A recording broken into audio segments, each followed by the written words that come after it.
Okay, welcome along to another Dicker Data Training Academy. My name is Robert Crane, and if you want to find out more about myself, you can do so via the URL or on the Twitter at DirectorCIA. So again, we've started our webinar and it is recording. It will be available on demand after the fact. All questions are best directed to microsoft.sales@dickerdata.com.au. Unfortunately, this forum doesn't give us the time to dig into a lot of these questions, but if you have questions, certainly send them along to microsoft.sales@dickerdata.com.au. So our weekly webinars continue on Wednesdays at 11 a.m. This week we're looking at Delve and Office 365 groups. Next week we're going to have a look at some troubleshooting tips and techniques when it comes to Office 365, and then to round off October we'll look at some best practices and basically some step-throughs of creating a basic LAN in Azure. So setting up basically a test environment for you to play with that is very similar to on-premise. So our agenda for today is we will look at using Delve, we'll look at creating Office 365 groups, using the groups, and our best practices and takeaways. The majority of our time will be spent in demos rather than going through PowerPoint. So again, I'll swap to my desktop and we'll run through a lot of this, which is much easier to understand. So to kick off things, you need to appreciate now that Office 365 has many, many different buckets of information that can be used within a business. So typically, most people are familiar with email. They're used to getting emails that they can now access on their desktop or they can access on the web. But it's important to be aware that there are many, many additional options here. So one of the next options is typically SharePoint. So SharePoint Team Sites allows you to upload and share file information, which is what many people use it for, but it can also be used to share calendars, contacts, lists, all sorts of ad hoc information in a hierarchical structure. Next, we have OneDrive. So OneDrive for Business is typically aimed at personal storage for an individual. It's not designed to replace a file server.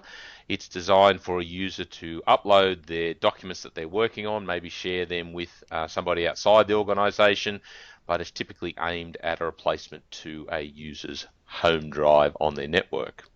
Now, of course, we also have Skype for Business. So Skype for Business is what we're conducting this webinar across. It's also great for instant messaging, chat, all those sort of things as well. So don't rule that out as a way to share information, to communicate. In many cases, many businesses haven't yet really started to embrace instant messaging, and it can be used very well to reduce things like email, especially for quick conversations. And getting into, I suppose, the more unique ones, we've talked about Yammer. Yammer is the enterprise social network that is included with all Office 365 tenants. It is an indication of the way that information is moving in our society, in the fact it's all about being open and public and putting that information out there for anybody to be able to find and act on and add to in an unstructured manner. So if you think of SharePoint as a place for structured data, then Yammer is very much non-structured data, conversations happening in different asynchronous means, but it is a very good way to capture a lot of that information that may end up being siloed in places like email. Getting it out into a tool like Yammer allows that to be easily shared amongst a team. And again, what we've added now is the option for the Office 365 group. So when you have a look at all the informational buckets that are available, it's very important to realize that you don't have to use them all, obviously, but it's important to understand that different buckets do different jobs in different ways. So make sure that you are aware of all the options here and that you do help the customer understand which bucket may serve their needs best. So for example, OneDrive, not good for sharing amongst a team of people, whereas SharePoint Team Site's much better for that. Whereas email, again, very good for point-to-point communication, but not so good for sharing amongst a team of people. So again, keep aware of that. So let's have a quick overview or a quick run through of what Delve is. So Delve is the way you should think of Delve is it's a single pane of glass across all the information sources. So it allows you to look across your team site, your emails, Yammer conversations, and in a one screen way. So a lot of it can't be configured. It's actually uses something called the basically the Office Graph, and it allows you to not only, or users to not only see information about their own information, but also to other members in the team. So typically what we see is most people work on a document for a time period, wherever that may be stored. So again, think of it like recent documents. So the more you work on information, the higher priority the machine algorithm, the machine learning makes, and the further up the ranking in Delve it appears. So when you're working on information, it really doesn't matter these days so much where it is.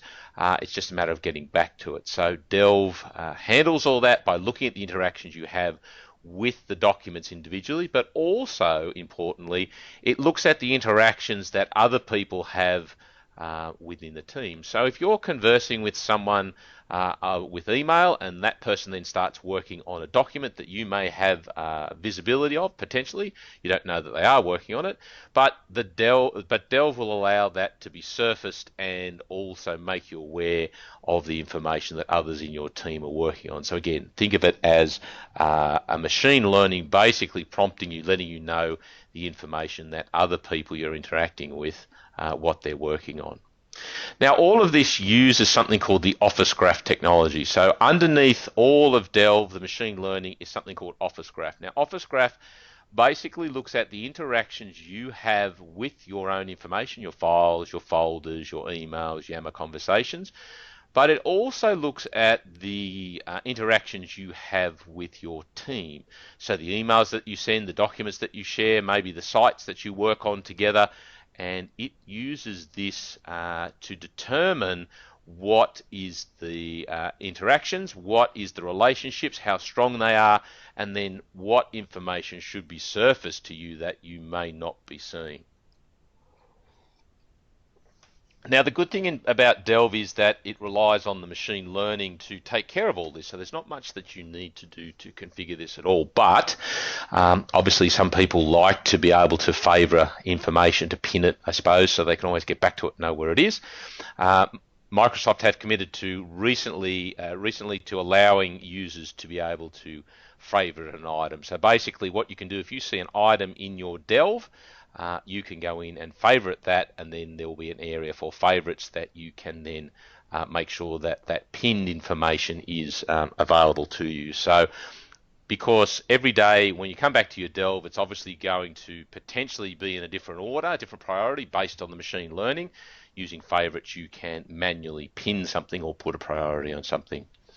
And apart from pinning a favorite, what you can do is you can also create what's called a board in Delve. So a board is a public area in which any member of the team who has access to the information can pin information to it so it stays there. So think of a board maybe around a project. So if you're working on a project and you have multiple people working on that, they can pin the file that they're working on to that project board, and that then becomes publicly available to everybody. So that means that if you get a new team member come on board who wants to work on the project, they can simply go to their Delve. They would then see the board, the project board, and pinned to that board would be the number of files that people in the project are working on. So again, a quick way to start categorizing the information. But at its core, Delve will use the Office Graph technology, will use the machine learning to automatically update the priority of the files.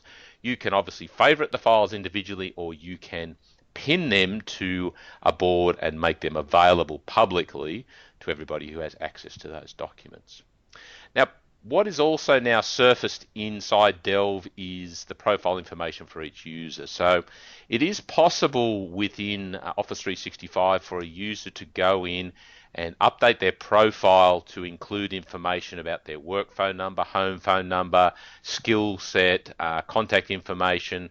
And again, it will be something I would certainly encourage users to do straight away. So I think it's a good way for them to get familiar with the technology, for them to start getting their information into the Office 365 that allows them to then share that across all the people in their organization. So we'll cover that and show you how to get in and start editing and updating this profile information. That certainly makes it very handy for people to be able to track down specific skills and information about the users.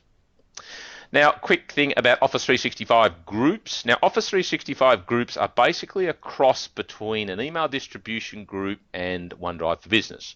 So they are basically a group, an email distribution group, which also has the added benefit of a number of shared items. So the shared items are areas to put files in, a shared calendar, and also a shared OneNote file. So as I've got here, that the group, once it's established, will have a group calendar that they can all access, update. It will also have group files, which are stored effectively in a OneDrive for Business for that group.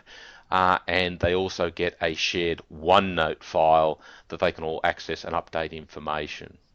Now, thanks to Outlook 2016, we're beginning to see that groups are visible in Outlook 2016 on the desktop. So prior to Outlook 2016, the only way that you could view the groups was you had to do it through the web interface. You had to go into the Outlook Online to be able to view that. But thanks to Microsoft and the recent release of Office 2016, you can now do that directly in Office 2016. So it's not all the information from groups is quite visible there just yet, but we expect to be able to see all the shared resources available on the desktop using Outlook 2016 in a short period of time.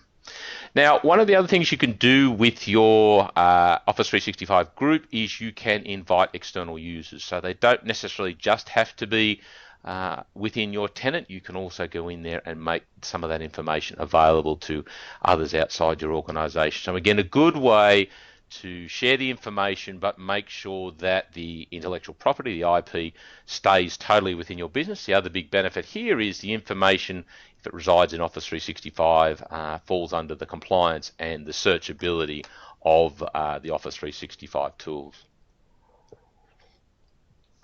What I think is most important about the Office 365 groups is that it is a stepping stone to better collaboration using SharePoint, OneDrive, and potentially Yammer. Now, many people, unfortunately, still use email as a way of collaborating, sharing files, doing planning, doing all the bad things they're not supposed to be doing. So rather than trying to forklift that culturally across to a tool that can be complex for a lot of people to understand, like SharePoint, and does need some setting up, does need some training, you can basically take the intermediate step of moving to Office 365 groups. So you'll still get the ability to work with emails, to have group conversations, but now you begin to introduce the ability to share files collaboratively using OneDrive for Business, very much like SharePoint. You'll get shared OneNote. So many things users aren't familiar with. So again, a very good transition step. Keeps the email familiarity for them, but begins to unveil the benefits of shared files in a single location, and also shared resources like OneNote files. So with that said, it's much better to go and actually do a demo. So let me just flip across to my desktop here. Give that a minute to come up so everybody can see it. So hopefully when this comes up, you will see basically a browser here. Hopefully we can all see that. So when a user now goes into Delve, so the way you get to Delve is you go to your app launcher in the top left there. You'll see that's also lovingly referred to as the waffle. You'll see that we have an option here for Delve, so we have a tile there. Now when a user now goes into Delve, whether they've been in there or not, they will see this new splash screen here, so they can obviously go straight to Delve, or they can work their way through the basic tutorial. Gives them an outline of what Delve will do. And I think it's very worthwhile that everybody works through this so they understand that, for example, their private information will remain private. They can see it, but others may not be able to unless they've got rights to it. And again, you'll see that it gives them the basics of working with documents, pinning it to the dashboard. Okay, so once they've worked through this, they basically then click on and go to their Delve.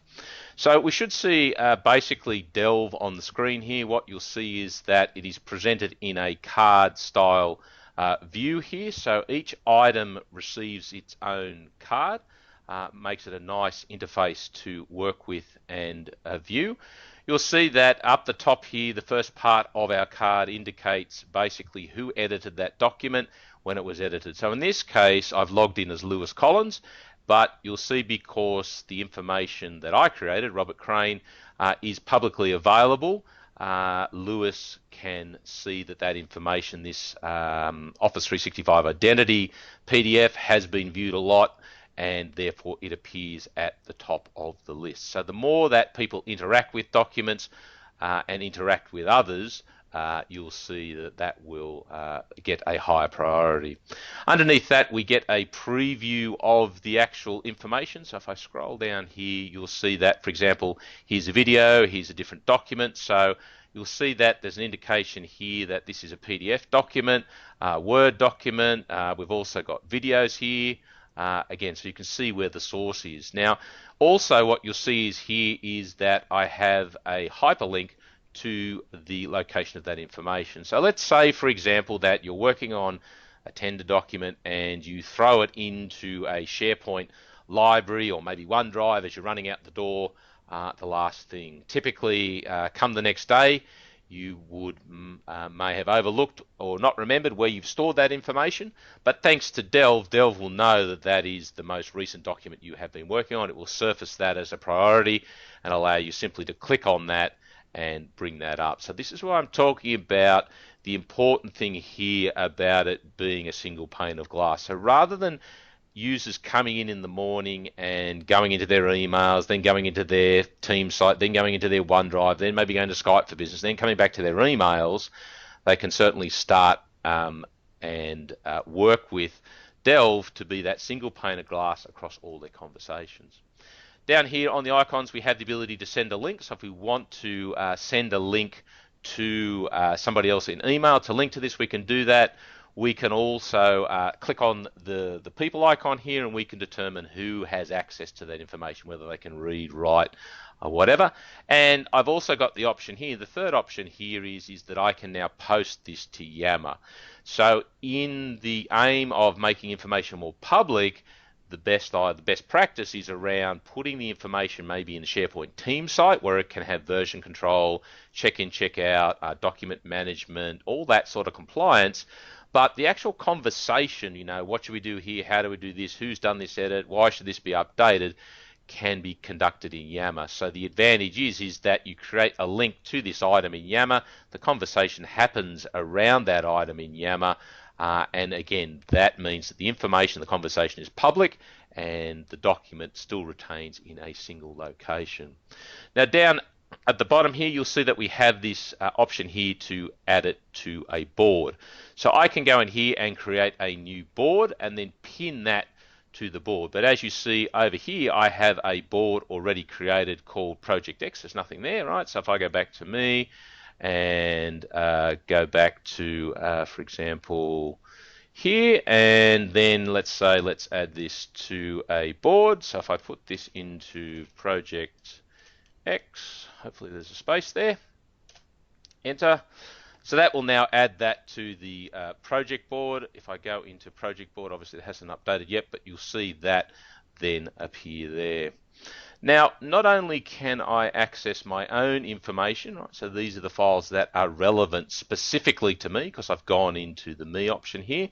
You'll see that I can actually drill into other people within the organization. So I can look at Gordon, hasn't done much, but if I look at, for example, Robert Crane, you'll see that this is the activity that Robert Crane has been working on. So again, my home gives me an overview of everybody's information, what Office 365 is important to me, but I can drill into an individual here and I can see what information they've been working on. So that allows me to basically see, oh, that's interesting. Robert's in my team. I see that he's working on this document here called Hello World. I haven't seen that.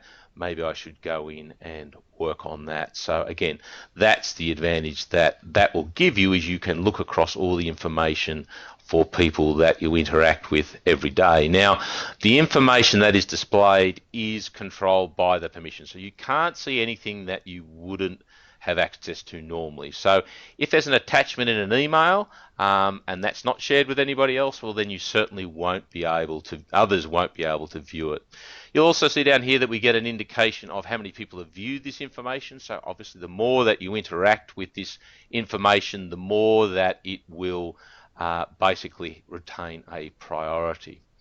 Now, as you can see from the option here, we can go in and we can look at the profile of each individual user. So if I go back into me, so I'm logged in as Lewis, go into the profile, you'll see that because I'm inside my profile, I have the option in the top right here to go in and edit the profile. Now this will take me to basically an area within a SharePoint team site. You'll see that I've nominated a manager. You'll see that I have put some information there. And importantly, I've added options here like Ask Me About. So Office 365 SharePoint, they will be surfaced when people do a search. Add the contact information, and over on the right, you can determine who has access to that info, who can see that information. So certainly encourage, I think it's best practice to get your users, no matter whether they're big or small, to certainly go into Delve, have a bit of a look around, but then go in and really start updating the information that is inside their profile, because that's going to be of benefit. It's going to be a single location where all that information is located, and it's going to be searchable across the organization. So one of the steps I would encourage as best practice is to get users to fill that out, and that will give them some familiarity with working with SharePoint. Now, what you'll see here also is that Delve now allows you the ability, for example, to go in and create a blog. So if you have users that want to post information, that want to share information in a more formal setting, you can go in and allow them here to go in and create a blog using some very easy to use web tools and make that available to other users. So if you have a manager maybe who's blogging about a project, that blog post will then appear in other team members' Delve so that they can then go in, have a look, review that, comment on it, and whatnot. Over on the right-hand side here, you'll see that we can build out a basic organizational tree. And one of the things that Microsoft has committed to making available shortly is the ability to basically add public praise here. So you can select a person within your organization, in your Delve. You can then select them, and there will be an area down here that you can go in and give them a few stars, give them a little bit of a pat on the back publicly for the work that they are doing. So again, that will be coming shortly to the Office 365 tenants. Now, the most important thing here is if we go back to our home area, again, the single pane of glass gives us this ability to look across all our information. The most important area, probably up the top here, is the search. So if I go into the search up the top there, you'll see and type OneDrive, you'll see that it queries all the information that I have access to, files, Yammer conversations, whatnot, and it looks for the word OneDrive. So it's found OneDrive in the heading here, it's found OneDrive in the text here, and you'll see it gives me the location where that is, so I can simply dive into that information. So really, as you start building out information, it's not as important typically to worry about the structure. Again, this should be a first point of call for many users when they're working with all their information buckets. That structure certainly is important to make things in the way that you want them, but don't overlook the fact it's going to be very much easier for users simply to pop into their Delve, run a search for a document that they're looking for or whatever, and for that to pop up. So again, don't overlook the power of something like search. Okay, so again, to get to Office 365 groups, first option here is to go into our web Outlook Online.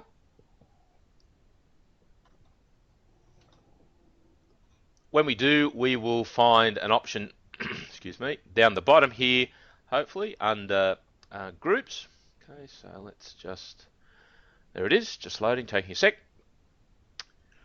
So down here, you'll see that we have an area called groups. I can browse any groups. At the moment, I've only got one. So if I click on the group here called support, which I've created, what we'll see is that we have a group conversation happening around this. So you'll see that we can go in and have different users type in start a conversation.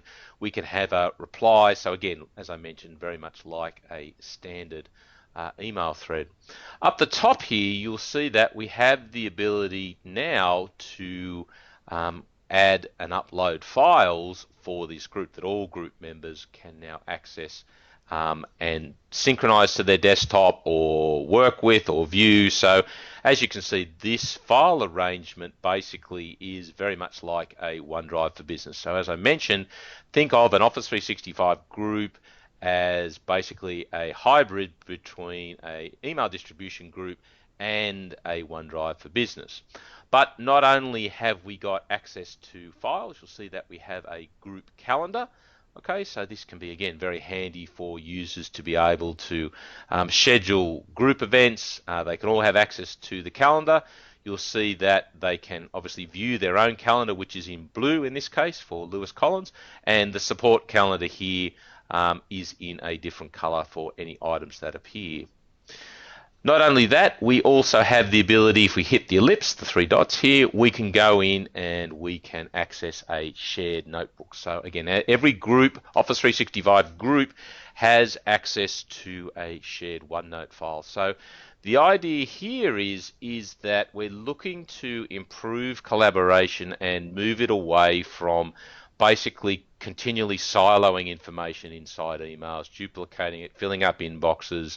The more information that we can make publicly available, the better off it's going to be. One of the great tools to achieve that, which is basically on every user's desktop these days, as well as being available on the web, is OneNote. So certainly encourage you to get users starting to use OneNote, and another great way to do that is to introduce them to the Office 365 groups, where that is included automatically. Now, what you'll see is that I can, if I want as a user, I can leave the group, again, if I don't find that relevant to me, and again, if I want to, I can go in and look at the details around the group. You'll see that the group has its own email address, so people can just send emails to it as normal. So think of it, a group typically like a shared mailbox for group conversations, but with all these added features in it as well. And if we want, we can go in and we can add members, and we can do all those sort of things with it as well. So if we go back to our Outlook, you'll see that it's very easy to create a new group. Okay, so let me just go back to my mail. Okay, so if I want to create a group, I just select the option to do that. So what I might do here is I might create a group called Accounts. Okay, I can then enter the ID if I want to. I can edit that to make it any different. I add a description, and you'll notice that under privacy here, I've got two options. I'm going to have the ability to make it public, which it is by default, which means anybody can see what's inside. They can just click and view into it, or you can make it private so that only approved members can see what's inside. Now, the important thing to remember here is that the group names will always be public. So you will see a list of groups. Some of them may be public, some of them may be private. If you click into a private group that you don't have access to, you obviously won't be able to get inside to look at the information, but at this point in time, the name of the group will certainly be public, so just be aware of that. We can set the language, and down here we have an option to subscribe new members so they receive group conversations and calendar events in their inbox. So we can choose whether to push out the conversations and the calendar appointments we make from our group to all group members. Okay, so we'll do that and just go create. Take a second for the group to create. So what I want to add is I'm going to add a user. All right, so I'll add myself in there and add that user. Okay, so you'll now see that I have that additional group created over here. So if I go into here and I have the option to edit the group, one of the options, I can obviously change the graphic for the group, always a good idea. But you'll see that once I edit the group here, I get an additional option which wasn't available when I was creating it. So you'll see here, let people outside the organization email the group. Okay, so because it's now become effectively a shared mailbox, it has a public email address, you can allow people outside your organization to email into that as well. So it gives you that added flexibility. And down the bottom there, if you do want to delete the group, you can basically just select that, and I understand that it will be permanently deleted and the group will be removed, and so will the files, and so will basically the mailbox and the conversations will be removed. Now again, the idea here is that you'll see that if I swap over to my Outlook on the desktop, so I'm running Outlook 2016 here, you'll see that underneath my inbox, you'll see that you'll also have the heading here called group. So if I click into project, you'll see that I have the conversation, I have the calendar request, they certainly appear in there, and I can go in and maybe view in the calendar here to see these items. So thanks to Office 2016, especially Outlook, a lot of the group information now is basically surfaced in Outlook on the desktop. You'll see at the top here on the ribbon, you'll get the membership, you'll be able to edit the group, we can go to the calendar, the files, the notebook, all that sort of stuff. So the functionality of the group is now being brought down to the desktop client as well, if you have users who are more comfortable using that. But as you can appreciate, more and more people, I'm certainly finding, are becoming quite comfortable with using the web and working in that environment. So there's no limitation, I don't think, to using the web basically over the desktop. Now, a few other things to point out before we do wrap up. So let me just go across here and point out a new addition that is coming for Office 365. So if you aren't aware, Office 365 will shortly be introducing something called the Office 365 Planner. So this is a basic task management planning style tool that we included in all licenses for free. But if you have a look at this interface here, you'll see that it looks very, very much like Delve. So you have the concept of boards, you have the concept of favorites, you have the concept of tagging. Again, so this Delve style interface with informational cards is certainly something that's becoming more and more standard throughout the Office 365 environment, and I would expect to see that in more and more products through over time. So again, you'll see that with this new product planning product, you'll see you get lots of metrics, and the idea here is that it again will be very much based on Office 365 groups. So Office 365 groups are going to be like the old Active Directory security groups, and that's how information is going to be controlled for users within Office 365 typically. Now, the last thing I'll show you here is the fact that Office Delve, which we talked about, is going to add praise, favorites, and enhanced content creation. So if you have a look here, what you'll find is with this moving graphic, is when we go into our profile in Delve, you'll see that underneath the organizational chart, like I showed you, there will be the ability to go in and select an individual within the organizational tree and then basically add praise. You'll be able to give them a different little badge and then thank them very much for their contribution. So again, indication of the social aspects that are driving the new collaboration platform. Again, a very good way to improve employee engagement generally. You'll also see that here, if you have a look at this blog post, you can create new pages. This is the authoring tool. The ability to create blogs, as I mentioned, in Office 365 allows you to create very, very modern style web pages that are obviously shared within the organization. And the other thing here, which isn't available in my tenant yet, you'll see that you have the ability basically to favorite information as it appears in your Delve. So what you can do is basically go in and favorite or star an item, and then it will appear, there will be another option here after your profile called favorites, and that will be where all your favorited or starred information basically will be displayed. So again, very, very important, very, very interesting way that Microsoft's going about sharing this sort of information. Now, importantly, one of the questions I'm sure that everybody will get from their users, if we go back to Delve quickly, let's just show you how to disable the information if you don't feel like being particularly social. So you can disable it in two ways. Firstly, as an administrator, you can go into your Delve, go into the cog. You'll see there's an option here called sharing activity, and select that, and you'll see the option here is don't share my activity. Okay, so if they don't want to share their information with other users, they can simply go in and select that. Note that it may take up to a week for all changes to flow for effect because there's an algorithm running in the background. The other way is if you are an administrator, so let me just, no, not an administrator, let me try over here. Okay, so if I go to admin in my Office 365, so I have to be a global admin to do this. You'll see that also this is the new admin center preview. So rather than the traditional Office 365 admin, this is what the new portal is going to be looking like. We go down to our SharePoint admin. When we go into our SharePoint admin, what we need to do is go into settings, and then in the settings we will, ooh, that's interesting. Shouldn't have happened. Always in preview. Okay, so let me try once again. Keep our fingers crossed. Yep, looks a bit better. Okay, so down here in settings, okay, you'll see that down here a bit.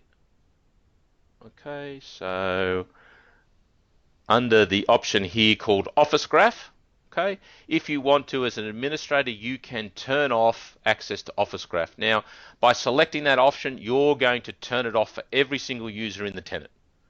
Okay, so each user can choose to not individually share their information. As an administrator, you can go in here and turn off Office Graph and effectively Delve for every user. So again, if you need to do that, that's how you can achieve that. So let me just go back to the slides and round off. Give that a sec to come up. Hopefully it'll come back to the slide where we were.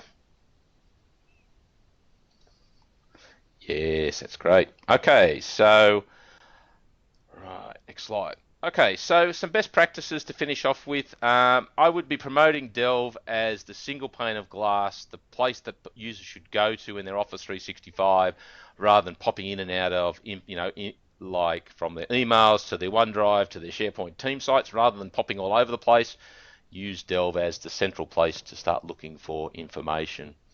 The groups, as I mentioned, is a great stepping stone to using SharePoint. So if you have people who are traditionally email-based and are struggling, or typically sending lots and lots of attachments around, multi-versioned, maybe not quite ready for SharePoint, start introducing groups, get them to use the shared area, the shared calendar, and the OneNote, and that gives them a stepping stone. Once they've outgrown that, then you can start looking to introduce SharePoint, and you'll generally have a lot less resistance to that happening because they do see the benefit. As I mentioned, there are a lot of different buckets, informational buckets in Office 365. You don't have to use them all. It's a matter of understanding what the tools are and how they best work. So for example, Yammer is very good for making sure that conversations are made public and searchable. SharePoint team sites are great for sharing and working on collaboration of files and other information. But don't ignore the fact that there are lots and lots of different information buckets, and make sure that you do promote them to your users so they at least are aware of them and you can help them make the decision about what works best. Now, don't forget that their needs, their usage of this may also change over time. The trend is definitely away from siloing information inside emails to creating an environment where information is basically made available, made open, made shared, made searchable, so that people can find and self-service themselves, so they don't have to ask somebody for that attachment, or they don't have to ask for a link to that location. Again, search is definitely the killer app of our time and should be used far more across organizations. So I encourage users to go to Delve, run search or use search in SharePoint to find the information that they want. Again, that's going to allow them to get access to that information, and that's how most people find stuff on the internet. Try and dissuade them from siloing information in areas where nobody else can get access to. So some takeaways are, again, start playing with Delve and the groups, play with them yourselves, understand what they do, how they work. Not a lot to do with Delve, but again, make sure you can get the concept across to users and show them some of the benefits and basically get them using it. The important thing is, as I mentioned, is you need to show your customers these technologies. You typically don't want them discovering them themselves, asking questions, why didn't you show this, what does this do? Be proactive, use it as a very good excuse to go and speak to your customers and say, can I spend 15 minutes of your time and just show you a bit of Delve? Did you know it did this? Did you know it could do search? This is how we favorite things. These are the benefits of it. It doesn't have to be in depth, but again, introduce it to them. Make sure that you are the central point they're going to continually come back to ask about more information. Look out for the new additions. So as I mentioned, the Office 365 Planner is not far away, very much the same look and feel of these products. Don't forget that products like Delve and Groups generally also have mobile apps. So Delve has its own dedicated mobile app for all platforms. That can make it means it's very easy to triage and find information even when you're out and about on the go. And again, importantly, spend a bit of time understanding what information sources make sense for the customer.